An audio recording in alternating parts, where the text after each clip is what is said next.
Here are some of today's video clips that I took inside Hong Kong Flower Show 2024. Ayan. Kung makikita nyo, ikli-ikling clips lang yan kasi mahirap talagang kumuha ng video sa loob dahil sa dami ng tao, siksikan at lahat gusto makakuha ng content. Hindi ka na nga halos makapagpa-picture ng maayos kasi nga siksikan sila at lahat gusto magkaroon ng picture, memories every year. At syempre, hindi na naman natin yan palalagpasin kasi every year dapat may attendance tayo habang andito tayo sa Hong Kong.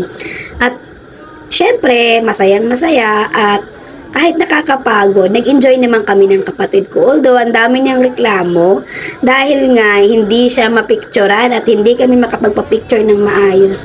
Actually, ang ganda-ganda ng mga bulaklak dyan. Pero may mga ibang bulaklak na hindi pa talaga siya totally nagbo-bloom. Especially yung mga tulips, hindi pa talaga siya nagbo-bloom. Yung ibang mga bulaklak dyan, medyo nagbo-bloom na siya, pero unti-unti na rin nasisira dahil nga sa mga tao na gusto magpapapicture na kahit hindi pwedeng upuan ay inuupuan. Kaya wala tayong choice, makipagsiksikan na lang tayo. See you next time!